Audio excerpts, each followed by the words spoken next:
चंदनपुर नामक गांव में सुरेश नाम का एक लड़का रहता था। सुरेश अपनी बूढ़ी माँ कमला के साथ रहता था। सुरेश गांव-गांव जाकर सब्जी बेचने का काम किया करता था। सुरेश और कमला सब्जी बेचकर अपना जीवन यापन किया करते थे। सब्जी ले लो भाई, ताज़ा ताज़ा सब्जी ले लो। अरे भाई, सब्जी का क्या भाव है? अरे भाई, सभी सब्जियां 20 रुपये केजी, आओ ले जाओ, गांव की ताज़ा ताज़ा सब्जी ले जाओ। ऐसे सुरेश कमला द्वारा लाई गई सब्जी को गांव-गांव जाकर बेचा करता था। पूरी सब्जी बिक जाने के बाद सुरेश शाम को घर आ जाता था। जैसे जैसे दिन निकलते हैं, कमला की तबीयत खराब होने लगती है। अब सुरेश की माँ कमला बाजार से सब्जी नहीं ला पाती है। सुरेश अब सब्जी बेचने भी नहीं जा पाता है। जैसे जैसे दिन निकलते हैं, सुरेश की माँ सुरेश को एक दिन अपने पास बुलाती है। ऐसे सुरेश अपनी माँ कमला के पास जाता है और कमला की तबीयत दिनों दिन खराब होती रहती है। क्या बात है माँ, क्या काम था? अरे बेटा, मेरी तबीयत आजकल बहुत खराब रहती है और मैं तुम्हें बाजार से सब्जी भी नहीं लाकर दे सकती। तुम खुद बाजार से सब्जी लाकर बेचो।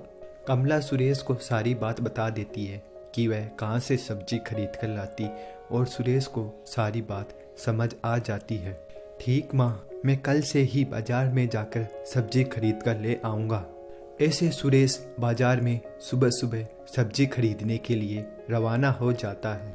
काफ़ी दिनों के बाद सुरेश फिर से सब्जी बेचने का काम करने लगता है। ऐसे कर कर कुछ दिन निकल जाते हैं। सुरेश की माँ कमला की तबीयत दिनों दिन खराब होती रहती है। एक दिन सुरेश की माँ कमला की मृत्यु हो जाती है। ऐसे सुरेश घर में अकेला ही रह जाता है और काफ़ी दिनों के बाद सुरेश अपनी सब्जी बेचने का काम फिर से चालू कर देता है।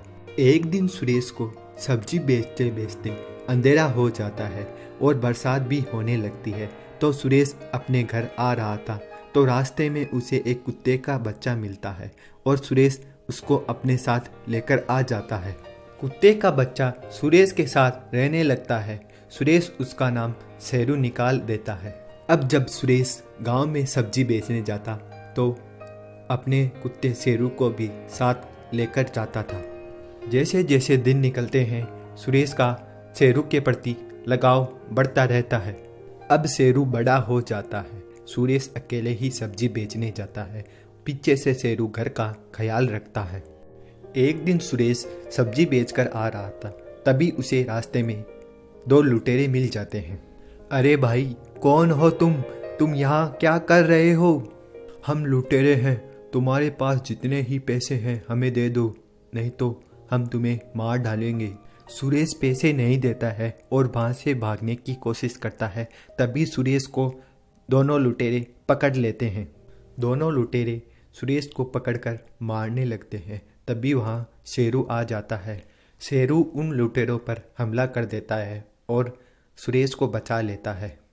ऐसे सुरेश और शेरू सही सलामत अपने घर आ जाते हैं और शेरू अपने मालिक सुरेश को बचा लेता है।